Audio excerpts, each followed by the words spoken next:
Ruger says, hello everyone. Say hi, Ruby. My face. Hi everyone, welcome back. Nicole here with Edge of Wild, and today I am putting my tomatoes in the ground.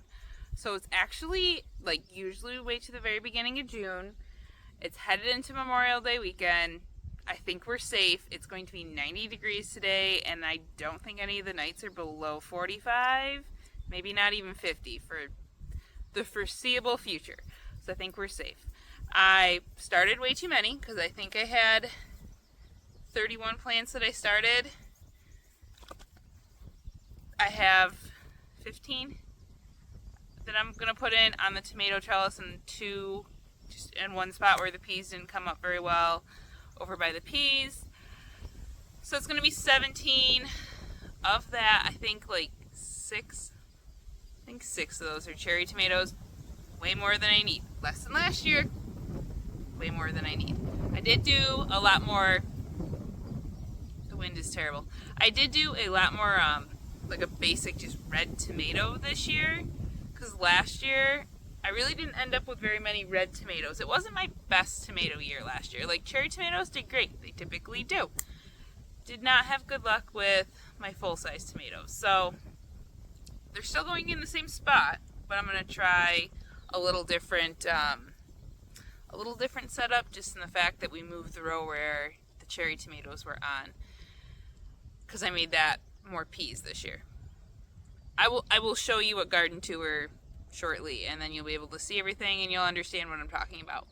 But right now, I'm going to take you through planting the tomatoes. So kind of same thing as always. Yesterday I sorted through everything I had, figured out my strongest looking plants. I'm going to plant those ones.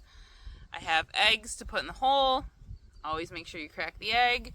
But I think that's kind of all that I have going in the plants. So let's go get started putting them in the ground.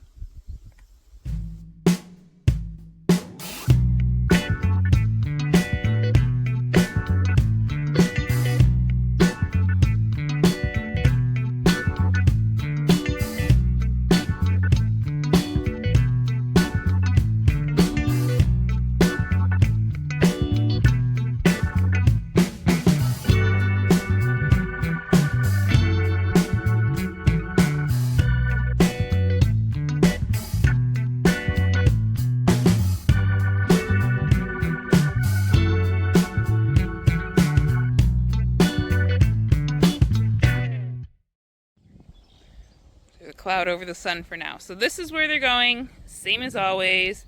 I went through, laid them out so that I could have them like roughly spaced.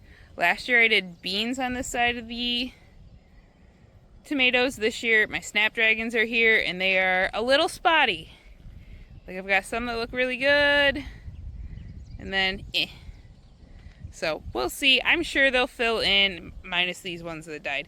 I do have some additional second ones that I started. I just separated those. I'm going to give them like a week to grow on in the basement before I bring them back out and kind of let them reacclimate. But tomatoes, all right. Trowel. And then some eggs. Okay, realistically, for the amount of tomatoes I'm trying to plant, I should really buy just another cattle panel, and I think I have enough T-posts that I could get away with putting another one in the garden, but I'm not doing that. I'm just going to keep forcing as many to fit here as I possibly can. It works as long as you prune them. So what I've done so far, I picked out my plant. Then I went through and you can see I pulled off. Most of these leaves actually look terrible and burnt up and windswept. Kind of like the end of this one. But I need to leave some foliage on it. I pulled all those off. Now this, I can't even like back it out of the camera. The stalk is very long, very huge, but this is a cherry tomato. They usually do stretch a little more. This is one of my sun peaches. So what I am going to do, this is like forever old. I don't think I've had peppers since like 2020. Anyways, so what I'm going to do, I'm going to dig my hole. And this is actually really nice, easy to dig soil. I mean, I could dig an 8-inch hole with just my hand. That's so nice. But I am going to dig a deeper hole and plant more than just what's in the dirt. So a lot of plants, you stop where the dirt level or the soil level currently is. Tomatoes, they actually will form roots all the way up their stem. So that was the reason that I potted them up. I started them in like a regular tray, and then I potted them up. And now I'm going to pull this out.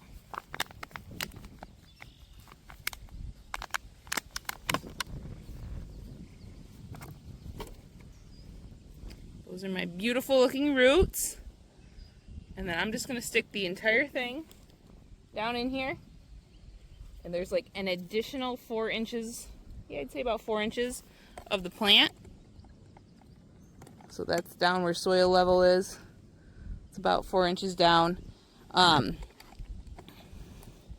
That's where it's going to go. And then I am going to take my egg and crack it. Make sure it's cracked. Stick it down in there.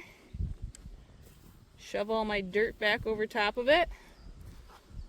We're going to give it a little bit of distance from the cattle panel because we're supposed to have another thunderstorm tonight, and I'm afraid it's going to be really windy. I always worry it's going to cause my plants that are like tall and or against the trellis to snap. So we're going to hope it doesn't. But I've planted this one in, what, probably 8 inches in or so. Maybe 10 from the end, so that way I can train the arms up along it. I'm putting my cherry tomatoes all first in the row. That way they're quick and easy for the girls to grab. So I'm just going to keep doing that all the way down the row.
Planted.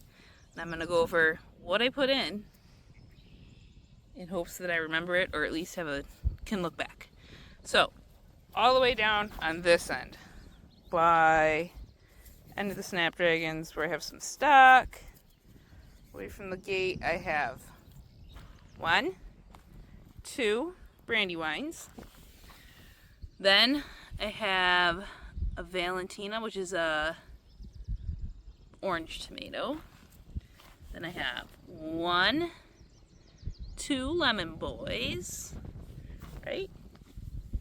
Yeah, see, look, I'm already confused. This one here and this one are both San Marzanos, which are more of a sauce tomato. And then I have 1, 2 Nepal tomatoes. I only did 1 striped German tomato. And then I have a super sweet, 2 super sweet, and then 1, 2, 3 sun peach. And then just so I have it on record, here's where we moved the other one to. The peas, which I think they were like old seed maybe. I think that was the old seed. Didn't come up here. So I put 2 more down here. The taller one, the inside one, that's a super sweet. So another cherry. And then this was a Mountain Fresh, which is a determinate variety that shouldn't get quite as big. I have 2 of those left. I kind of want to try them in a container and see if I can get them to grow, like, I don't know, closer to the house. I don't really know why. Just, I want to see if I can grow them in containers, I guess, because they're determinate and they're not just going to grow forever. They actually could be put like a traditional tomato cage on them and they'd probably be fine. Okay, that's all the tomatoes put in the ground, at least what I'm putting in ground. We'll see if I find containers to put them out and fresh in. No guarantees. Glad to have that done. One thing I can check off the list. I feel like the spring season is insane with trying to get stuff started and then like prep the area and then plant the area, and it's all do it like the same time, but then you still have to maintain, like, you know, the rest of your life. So I'm just trying. We're working on a special project here that I hope to bring you along for. Can't wait to explain everything. I did mulch all the garden rows this year, or like in between the rows, not on the rows, and I'm not 100% certain how I feel about it. Like, I like how it looks. Love how it looks. We'll see how, like, working on it, if it's comfortable or not. Right now it's a little pokey, and it keeps getting in my Crocs, because I don't really like to wear shoes. I like easy slip-on things. And that's also pokey. So we'll see. Good news is, like, in 2 years it'll be completely broke down. If I don't like it, I don't have to continue. Okay, I will see you in the next one. Good luck planting your tomatoes if you're still working on that. If you're pretty much anywhere but here, which is typically way warmer, enjoy the fact that your tomatoes are already growing.